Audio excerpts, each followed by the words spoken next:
Hey guys, Nathan here again. Figured I'd touch base on probably the biggest question that I'm being asked. Interest rates. What's going on with them? Where are they headed? Well, as we all know, interest rates are going up at the moment. We've got inflation. I actually just watched something come out of the news. Looks like the Liberals are going to be attempting to cut $80 billion out of the budget. We'll see how that plays out by the time they get their dental care plan in, etc., etc. But inflation is a very real thing. We're dealing with it when we go to the grocery store. We're dealing with it everywhere. So until that comes into control, interest rates are going to increase. We're hoping that the budgetary stuff, because it is global, there is interest rates going up all over the place. We're hoping that with the budget cut, it'll clean up our dollar a little bit and interest rates should go back down. At the moment, interest rates, they're ugly, right? Relatively, and that's what we have to remember. For those of you that are old enough, we remember in the early 80s, which is beyond my time, but interest rates were 22 and change percent, right? So, I mean, we're looking at under 6% right now. It's significant. It's definitely affecting affordability, but it's not as bad as it could be.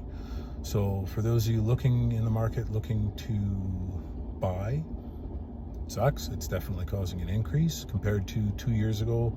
$100,000 is going to cost you about $140 to $150 more a month for each $100,000 that you borrow. That's a significant amount of money in today's market. So it's something to be aware of. It's also going to lead to probably a little bit tighter housing market. We had a lot of strong listings this spring because the market was going crazy. Everybody was trying to capitalize low interest rates.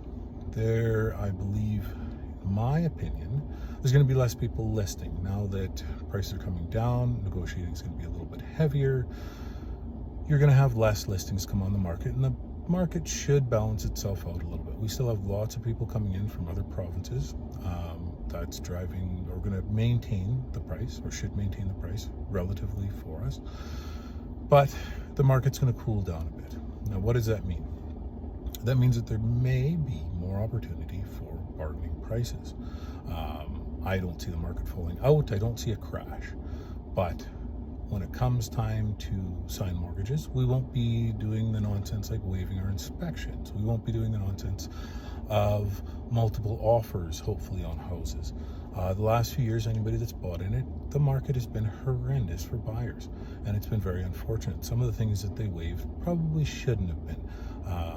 It's not something I would advocate. It's not something that I would buy houses under that condition. I get it, right? When you have to buy, you have to buy, and that's the way that it works.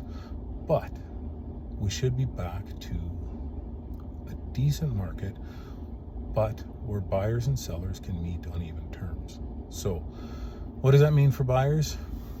You guys should be looking at having more opportunity to look at more houses instead of walking in and going, are you taking this or not? There's 4 people waiting.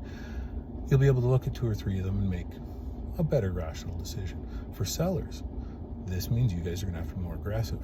Now, this is going to affect my industry a lot more than it is sellers as far as I'm concerned. We've had a lot of years of easy sales, let's call it, where somebody shows up with an iPhone, takes half a dozen pictures, gets you to sign a sheet of paper, and off you go. Now, this is changed. You are now going to have a seller that works for you. You're going to have a seller that has techniques and marketing opinion in place for you to move your house and to get people into your house, because I think that the market's going to be more competitive. Not only that, the dollars are going to change. Buyers are going to be more aggressive on your asking prices. How that's going to reflect is going to be the strength of your marketing agent. So, things to keep in mind. Watch the market. We shouldn't, in my opinion, interest rates aren't going to spike too much more heavily. The government is responding to it. But it is going to lead to some different stuff in the spring. Those of you that are looking at listing in the spring, you should try to get a hold of me. There is lots and lots of things that need to be done before you're ready to go. To put together an aggressive strategy and put together something that is going to allow you to sell your house for best dollar, you're going to need an aggressive realtor. So, talking to somebody like me is going to help you a lot. All right, have a good day, guys.